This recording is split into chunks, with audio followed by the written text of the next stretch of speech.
All right, fantastic. Thank you very much.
Good afternoon, Luther College.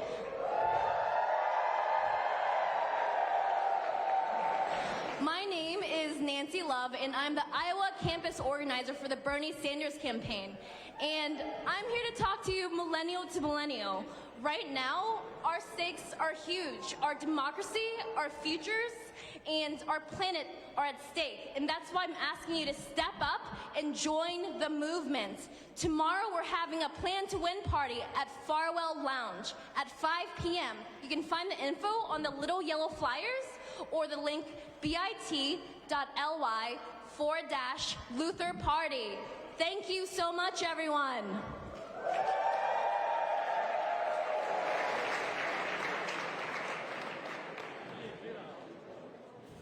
People gonna rise up, get their share. People gonna rise up and take what's theirs. Don't you know you better run, run, run, run, run, run, run, run, run, run, run. Oh, I said you better run, run, run, run, run, run, run, run, run, run, run. Finally the tables are starting to turn. Talking about a revolution.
27 years in this factory. Now the boss man says, hey, you're not what we need. The penguins in the suits, they know nothing but greed. It's a solitary life when you've mouths to feed.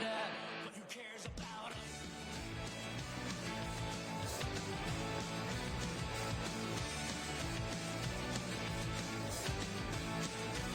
Now I'm back on the streets with my hands held shut. I'm a working man without any work. Well, is this the way it's meant to be? Because I signed on for the American dream. Now I write my name to the welfare street. The money in the bank, well, it's history. So take me down to where the worlds collide. Leave me here.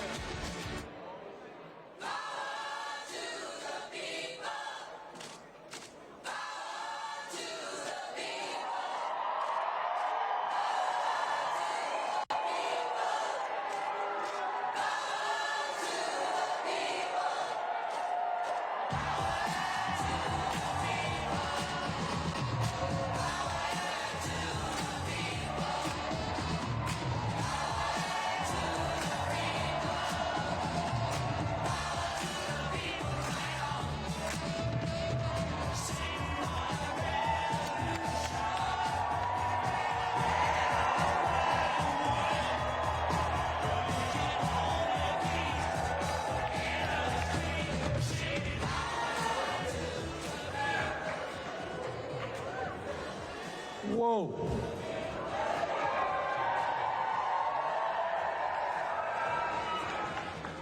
You know, we were driving here, and it is such a beautiful day.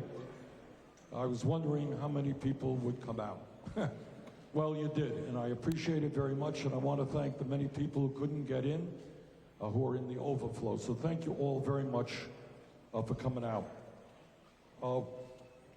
We are today, we're keeping busy today. We're doing 4 town meetings. And we're doing them in Norwood, in Decorah, in Butte, and in Clinton. And why are we doing them, town meetings in those 4 towns? Well, there's a particular reason for that. And those are towns that Barack Obama won, but Donald Trump also won. So we are here today to tell the folks who at one point had voted for a progressive candidate for President Barack Obama, but then for whatever reason ended up voting for Donald Trump. We're here to tell you that I understand that in 2016, Trump ran a very smart campaign. I got to give him that. And what he told the people of Iowa, and what he told people all over this country, he said, I stand with the working class of this country. I'm going to take on the establishment. I'm a different type of Republican.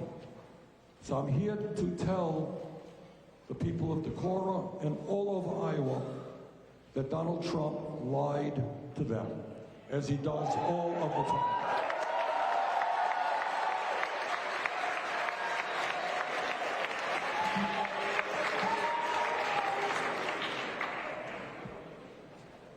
Donald Trump said that he would provide health care to everybody. Remember that? Well, he ended up trying to throw 32 million Americans off of the health care that they have. That's not providing health care to everybody. Donald Trump said that he would bring forth a tax reform proposal that wouldn't benefit billionaires like himself. It's going to benefit working people. He lied. Well, he's worse than a joker. He's a liar. His tax proposal gave 83% of the benefits over a 10-year period to the top 1%. The people who need it the least. And then you end up with a situation where companies like Amazon that made $10 billion in profits last year. Anybody here know how much Amazon paid in taxes? Smart people. It's smart people, zero in taxes, all right? He lied about his tax reform proposal. Donald Trump said during when he ran for office, he says, I'm going to be a different type of Republican. I'm not going to cut Social Security, Medicare, and Medicaid. Trump's budget, I'm the ranking member of the Budget Committee, Trump's budget over a 10-year period proposed $1.5 trillion cuts on Medicaid. So if you are a lower income person, or if you are a person who has a relative in a nursing home, and nursing home care is paid for very often by Medicaid, understand what that would mean to your family. Trump proposed an $840 billion cut in Medicare, a $20 billion cut to Social Security. So when he said he would not cut Medicaid, Medicare, and Social Security, he lied to the working families of this country as well. Now, Trump tells corporate America, he says, you know what? You should not be hiring undocumented people. We want to throw them out of this country. Bring your factories back to America. But what everybody here should know is that Donald Trump manufactures his tie line in China. Donald Trump, who is telling corporations to hire American workers, does his clothing line in Mexico. Donald Trump, who loves American workers, makes his furniture line in Turkey. He makes his picture frames in India. And he makes shirts, if you buy a Donald Trump shirt, in Bangladesh, where workers are paid just 30 cents an hour. So I say to Trump, before you tell corporations all over the world to come back to America, why don't you lead by example?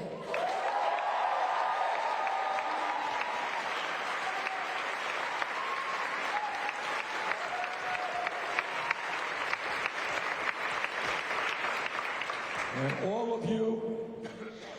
of you have heard every day Trump demonizing undocumented people in this country. About 11 million undocumented people in this country. And he demonizes me, wants to throw millions of them out. They're terrible, etc., etc. And yet, if you check the record, it turns out that Donald Trump had no problem hiring undocumented immigrants to help him build the Trump Hotel in Washington, D.C., and the Trump Tower in New York City. And he had undocumented people working in his resorts in various locations around the country. So what is the point? Donald Trump is not just a pathological liar. Donald Trump is not just a racist. He is not just a sexist. He is not just a homophobe. He is not just a religious bigot. He's not just a xenophobe. Donald Trump is a fraud, and we don't need a fraud in the White House.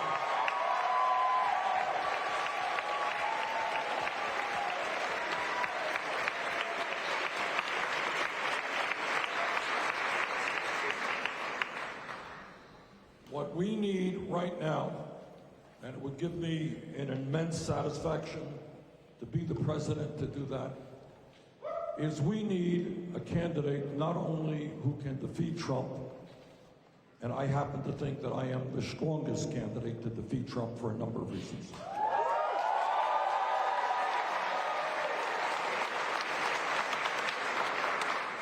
But we need a president who, in this unprecedented moment in American history, is prepared to take on the greed and corruption of the corporate elite in this country.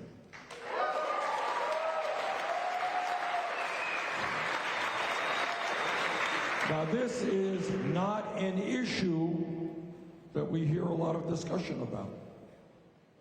And we don't hear a lot of discussion about it because in Congress, many of the members of Congress receive their contributions and get elected because of the support they receive from the very wealthy. And we don't hear a lot about this on the media because the media is owned by and large by the very wealthy. But this issue of the greed and the corruption and the power of the 1% is an issue we have got to talk about.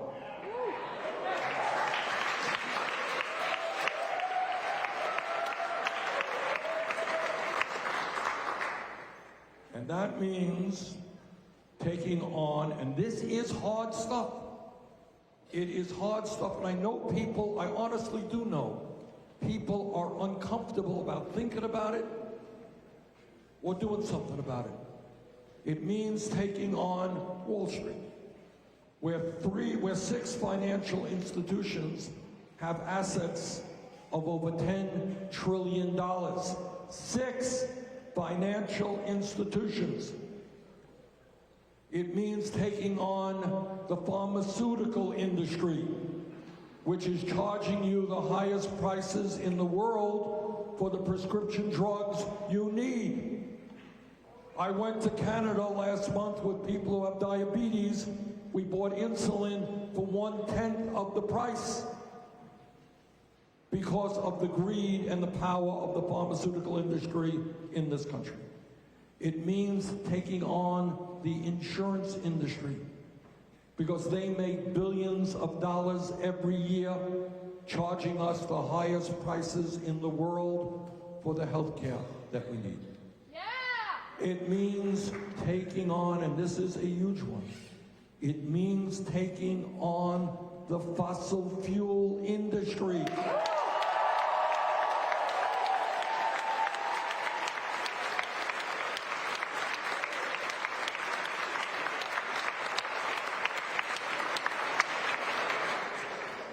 Because the fossil fuel industry is producing a product today that is destroying our planet. And that has got to stop. And I'm very proud.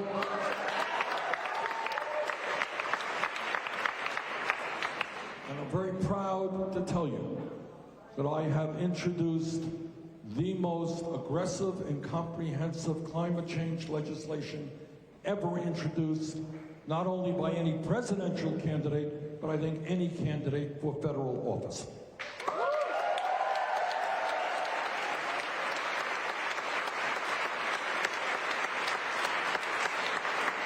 What this campaign is about, and what the Bernie Sanders administration is about, is dealing with an extremely broken criminal justice system, which is racist as well.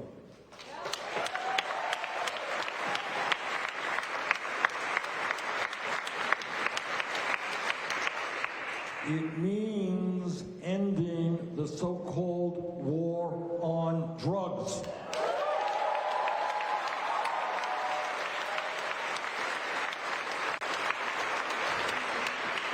It means expunging the records of those who have a criminal record because of possession of marijuana.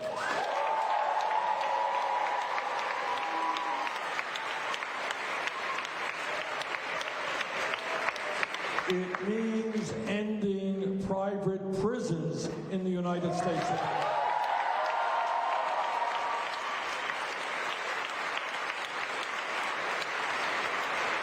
It means investing in our young people in jobs and education, not more jails and incarceration.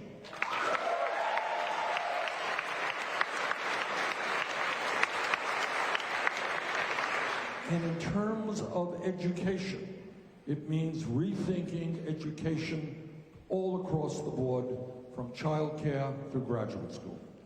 And what that means, for a start, do we got any psychology majors or psychologists in the room? All right, right here. All right. Correct me if I'm wrong, psychologists. Ready? Here's the question. 0 through 4 is the most important years of human intellectual and emotional development. Am I right? All right. This psychologist tells me I'm right. Therefore, I got an A. All right. And I want you to think about this. And this is so true of so many aspects of our society. If we all agree that 0 through 4 are the most important years of human development, why do we continue to have a dysfunctional child care system, which is unfair to the children and is unfair to their parents? All right?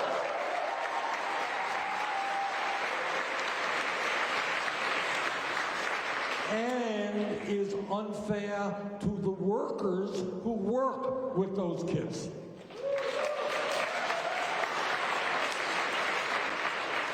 So if we consider 0 through 4 to be the most important years of human development, why don't we treat those little children with the respect and the dignity and the love to which they are entitled? And that is why we are going to create a universal, affordable child care program in this country.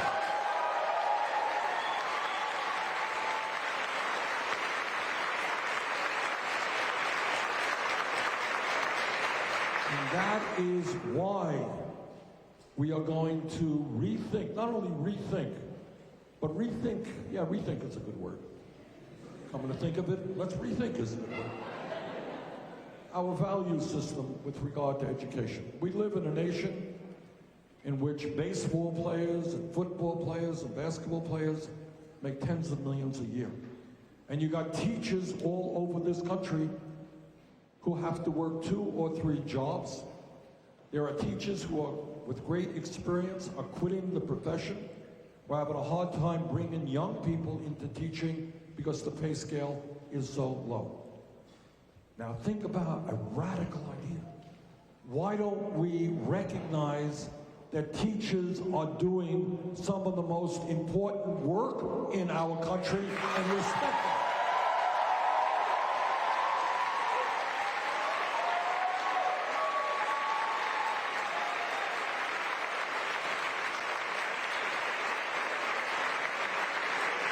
And I sincerely hope, you see, what happens is, right now, because teachers are so undervalued, and I'm not only talking about money, not with the respect that they deserve for the work they do. Young people say, I don't want to go into teaching. Who respects me? I get underpaid. I love kids. I want to do the right thing. It's just not worth it. I hope that people in this room and young people all over this country rethink that attitude. We need the best and the brightest people who love teaching, who love kids to get into the profession. And what a Bernie Sanders administration is about is working toward the day, much sooner than later, where no teacher in this country earns less than $60,000 a year.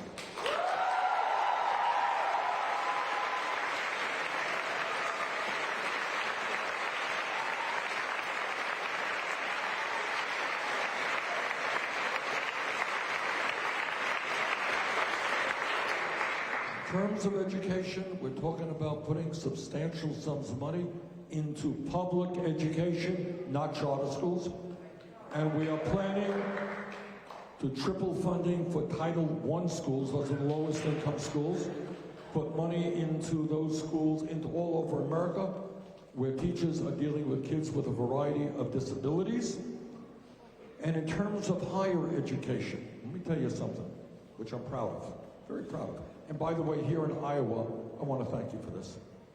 I came here to Iowa 4 years ago and nobody knew who I was. And we were, 50 points behind in the polls, and everyone said, who is this senator from Vermont, blah, blah, blah. Okay? And among other things, what I said 4 years ago is that we got to rethink free public education in America, that K through 12 is no longer good enough, that we have got to make public colleges and universities tuition free.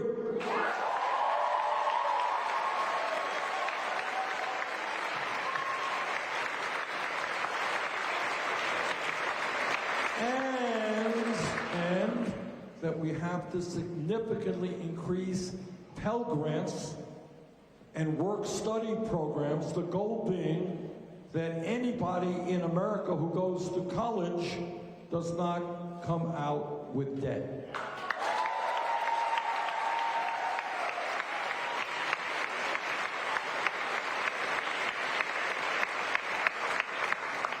Question to the students or anybody else here.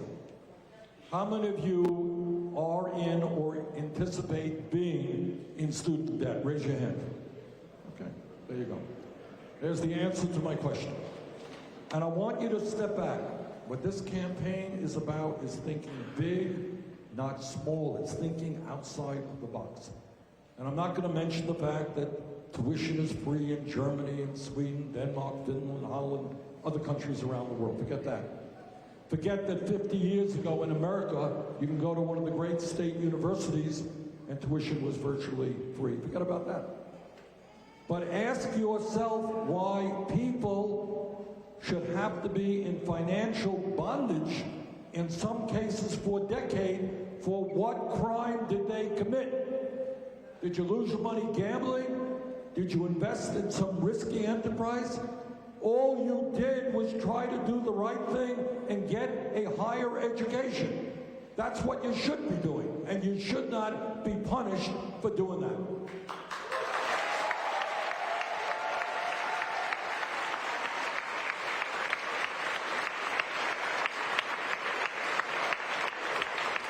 And that is why, if 11 years ago we could bail out the crooks on Wall Street, if 2 years ago Trump and his friends could give over $1 trillion in tax breaks to large corporations and the 1%, we will cancel all student debt in America.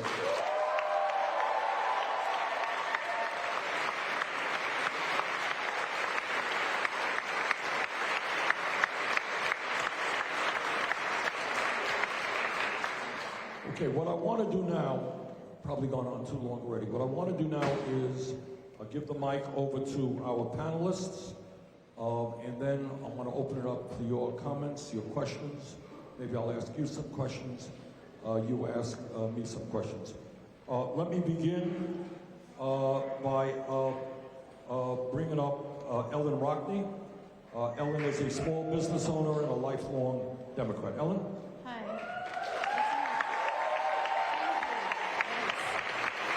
Oh my gosh, what a thrill to be here today.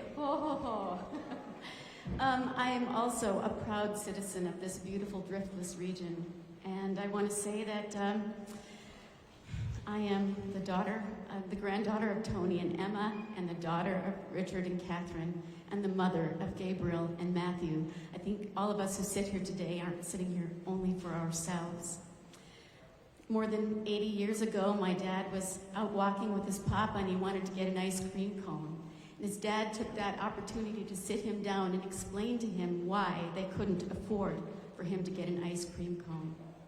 That was the day that my dad decided that he was going to be, for the rest of his life, a Union man and a Democrat.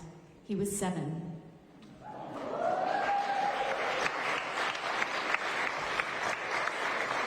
Not long after that, my grandpa ended up unionizing his workplace, which was the Hormel meatpacking plant in Austin, Minnesota. The town thanked him by electing him mayor for several terms. 50 years later, the company broke that union in our one company town, and my dad and hundreds of others lost their jobs at the plant. My hometown has never really been the same. I believe that corporate rule is the crisis of our time.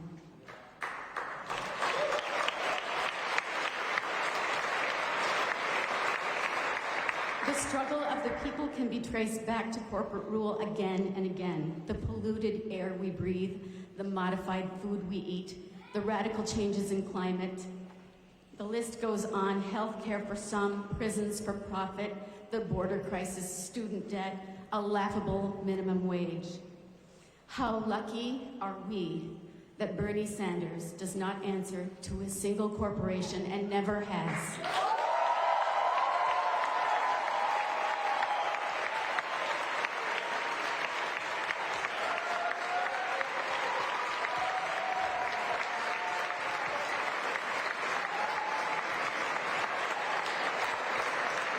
Bernie Sanders is a man of integrity, who has fought a long battle for justice since before it was in style.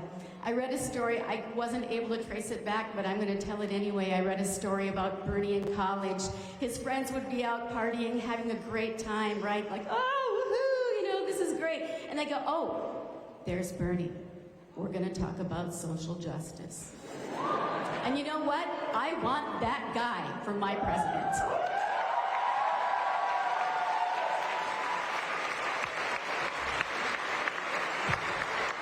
I wasn't so much a party pooper as that. It's not overdue.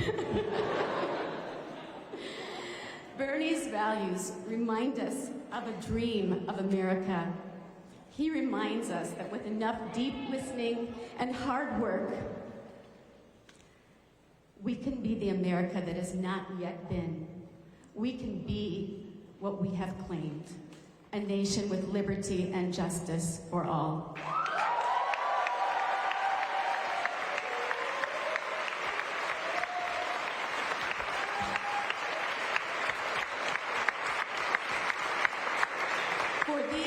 For these reasons, Bernie has something far more important than my words of support here today. He has my vote. What an honor to close by saying these words to you now. Bernie Sanders for president.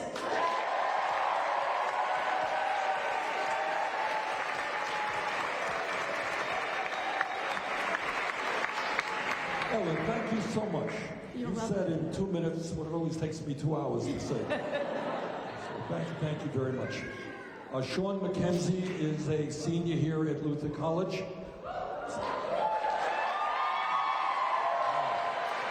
See, now I get it. You didn't come here to hear me. You came here to hear Sean. And he is studying political science and environmental studies. Sean, thanks very much. Thank you. Hello, everyone. Thank you very much for coming here. Senator Sanders, I am very impressed that you had the courage to follow Lizzo and T-Pain by coming to Luther and singing and dancing for us. So thank you for that. Yeah. My first participation in the democratic process was in 2016 when I caucused for Bernie. At the time, 18-year-old me was inspired by Bernie's commitment to Medicare for all, racial justice, and his unabashed efforts to keep the 1% accountable. Now, 4 years later, I cannot wait to caucus for him again. However, this time around feels much different. In the last election, to me, Bernie was an outsider whose progressive ideals set him apart from anyone else on the national stage. He seemed like a long shot, fighting to give the 99% a voice when no one else was. Now Bernie's wide appeal is obvious. His policies and message resonated with the people and ignited a national movement. Rather than being an outsider, Bernie has set the bar for the primaries. Bernie's ideas are now the benchmark to compare the other candidates. The people have made it abundantly clear. We want Bernie, and he is our only hope.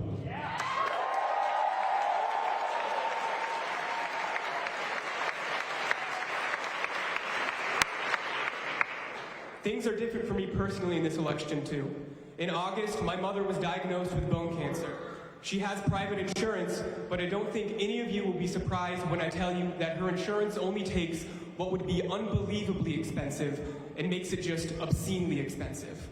I am only one of countless other Americans who are not only confronted with their own or their family's mortality, but also with financial peril. Retirement for my parents was already an uncertainty, but is now even more daunting. One of the few things that gives me hope for the future of the United States and the future of my family is Bernie's 21st century economic Bill of Rights. It is past time Americans had a guarantee to the basic necessities of life, regardless of income, race, religion, gender, country of origin, or sexual orientation.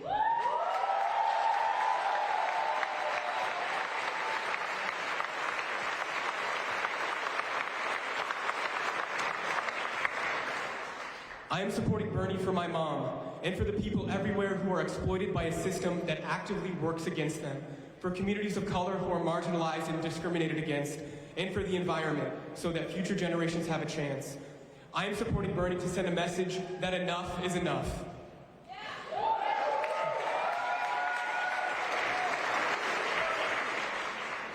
Whether we knew it or not, Bernie has been fighting for us for decades, so now it's our turn to fight for him.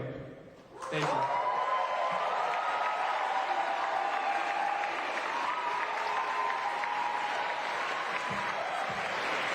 Thank you very much, Sean. Last but not least, Samantha Douglas is a third-year student at Luther College. She is also the secretary of Luther College's Pride organization. Samantha, thanks for being here.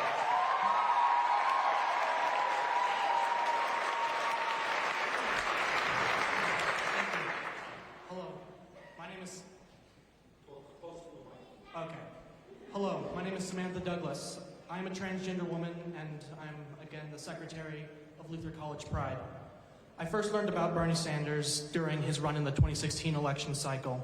I truly believed in his message that we can create a government that takes care of all of its people, regardless of race, religion, national origin, gender identity, or sexual orientation. And I also saw that no matter how much the Republican Party and the Democratic establishment tried to stop him, he still kept fighting and trying to give his message to us, the people. Even when he lost the nomination in 2016, he still refused to give up. And throughout his entire political career, he has been relentlessly fighting for the interests of working class people and for all oppressed people in the United States and abroad. He has consistently fought alongside all oppressed people against the evils of hatred, inequality, and greed.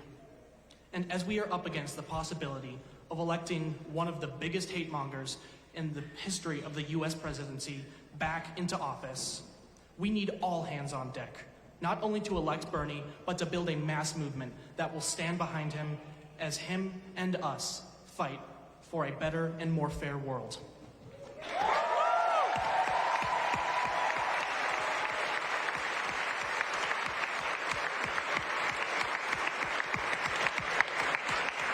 Getting Bernie into the White House is only the first of many steps for us. But once we build a grassroots movement, we will be unstoppable as long as we all stand tall and yell, "I will not yield."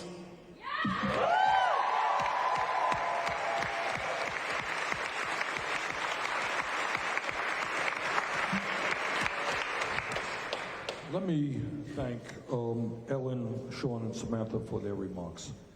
I think, without exception, you hit the nail on the head. That's exactly what this campaign is about, and I thank you very much for being here. What I want to do now is open it up, and I'd like to ask you some questions, and you guys can ask me some questions. I think we probably have a few mics running around the room here. I want to start off. I was just at a high school earlier today. And I asked kids, mostly kids, about income and wealth inequality. And there was a real reluctance for people to talk about it. It was like I was saying something that was vulgar, that was dirty, that we're not allowed to talk about. You know, it's like I asked somebody to talk about pornography. And all I was asking is income and wealth inequality. I want a question out there. I want you to think about it. Why is there's so little discussion in America about the grotesque level of income and wealth inequality? And I think it was Ellen who made the point that you really have corporate control of our government and our economy, but we don't talk about it too much. So Mike, let me start it off by asking you a question. Anyone have any thoughts about that? Why is that the case? Okay, I see a hand right there. My name is Sean, and I'm from Fort Atkinson. I'm here with my husband, Jim. And the reason why we never talked about it is because my mother and father said, we don't talk about that. We were raised not to talk about that. Nobody said to us, talk about how much you're making. Even at work, don't tell anybody how much you're making. You will be fired. And it's not the right way to go. If we want to get somewhere, we have to open our mouths. We have to stand up. All right.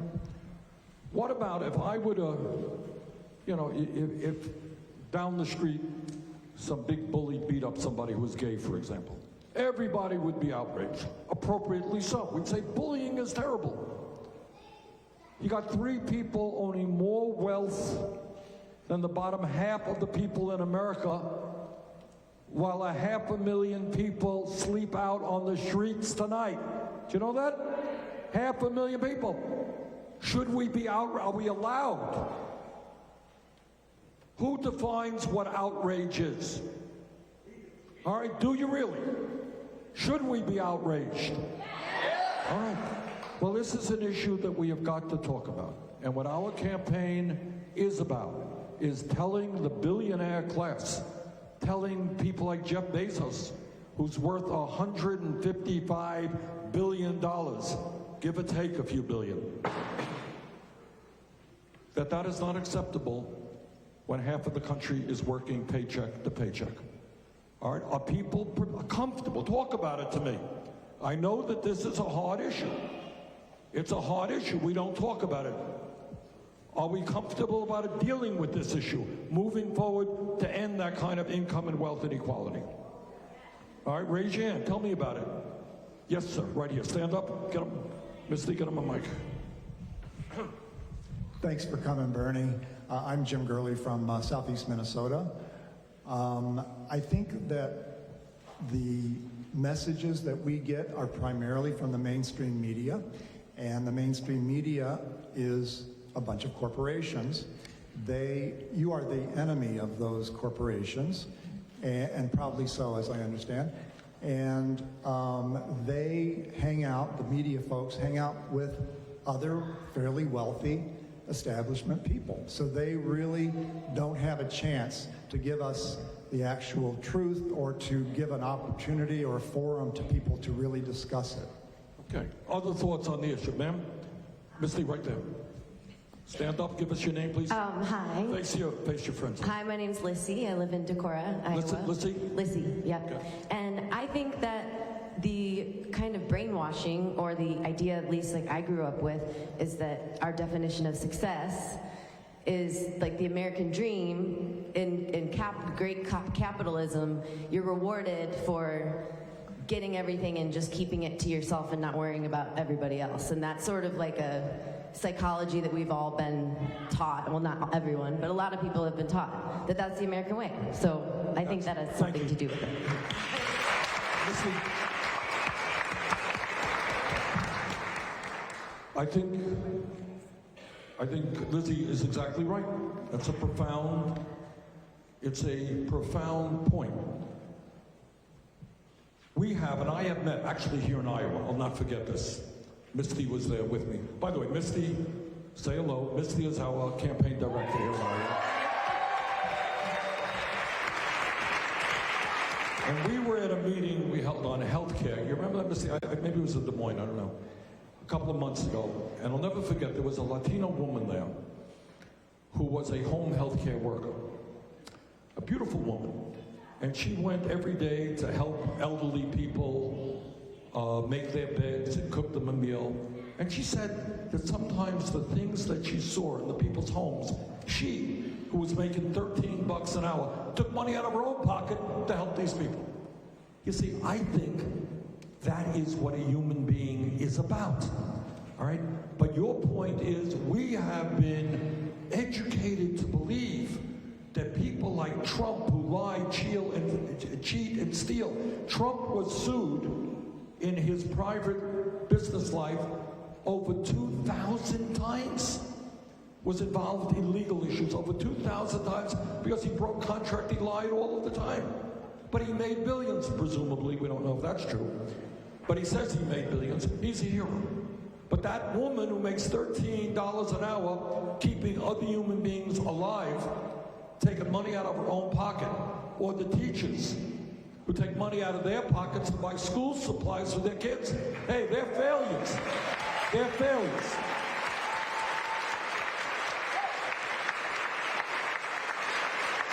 So what this campaign is about, the more I think about it, how revolutionary it is, because we're challenging values.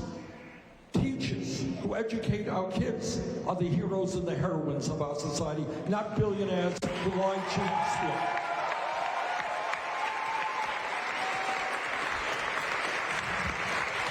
All right. Any other thoughts on the issue of income and wealth inequality?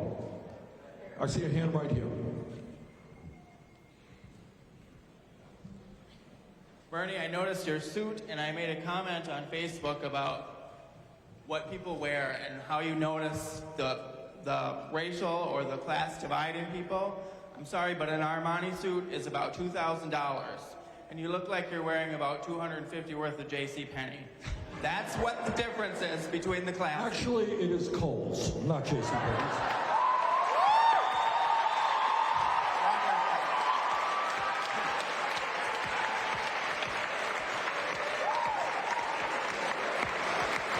Just remember things when you're talking about Bernie and the community.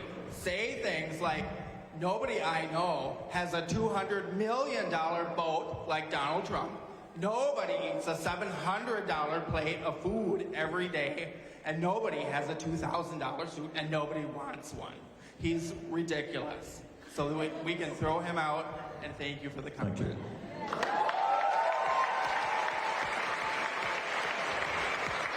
I see a hand over there, ma'am. Yep.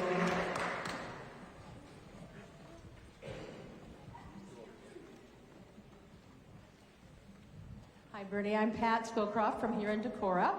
I was raised in a middle-class family. There were 6 children, and my mom and my dad was the one who worked. My mother raised the 6 of us. We were taught that there were only 2 things in life you couldn't avoid: death and taxes. My dad paid his taxes every single year, right? And I just grew up assuming that everybody did, right? So it wasn't until I heard you, when you were running the first time in 16, that I knew anything about corporations like Amazon who don't pay 1 penny in taxes. So part of it was just total ignorance, and we needed you to educate us. Thank you.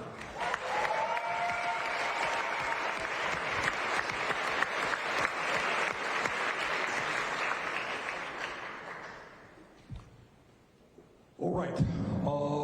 We have a couple of mics here. People have questions or comments for me. Please raise your hand. And how are we going to do this, Misty? People are going to come to the... Okay. Hi, my name is Maya. I'm originally from Toledo, Ohio. And since I've started college, I've had to call about 7 of my friends because there were shooters on their campuses. Scattered across the U.S., and I know this is a huge topic, and it's mostly in public schools, and I am just wondering, specifically with youths who are being appealed to this, because it is students, what steps might you take? Thank you, Maya. And I'm glad everybody hear Maya's question. It's a very important question. I was eventually going to get to it, but thanks for asking it. But I would just disagree with you on one thing. It is not just young people. When demented human beings in El Paso walk into a shopping mall, it's not just young people and so forth. We are looking at a horrific crisis in terms of gun violence in this country. That's what you're talking about. And as I often say, it's such a painful and ugly issue to be thinking about some demented person walking in and just shooting down people. I really find it difficult to talk about, but obviously we need to. And I'll tell you something else. I was here in Iowa, and I don't remember what town I was in. And some guy in a meeting like this, guy about 6'2", he looked like a football player. And he stood up and he said, I gotta tell you, Senator, that in my school, we are afraid. And that's from a high school student who's 6'2". So you think about the kids in the 4th grade and the 3rd grade. What a terrible thing it is. We used to believe that schools were a place of safety, where kids went to learn and to have fun and to feel comfortable. The idea that kids are in drills today, hiding on the desks, doing whatever they're doing, is a terrible, terrible thing. So, to answer your question, number one, I will do what the American people want us to do, which is to pass gun safety legislation. All right? And what does that mean?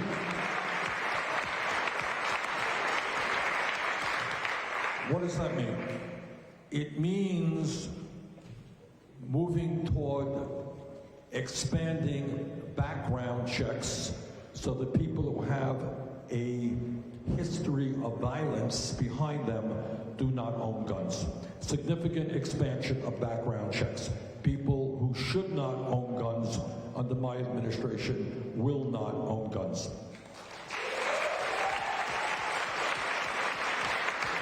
Number two, ending the gun show loophole, which allows people to avoid background checks and buy guns. Number three, ending the straw man provision, which allows people to legally buy guns and sell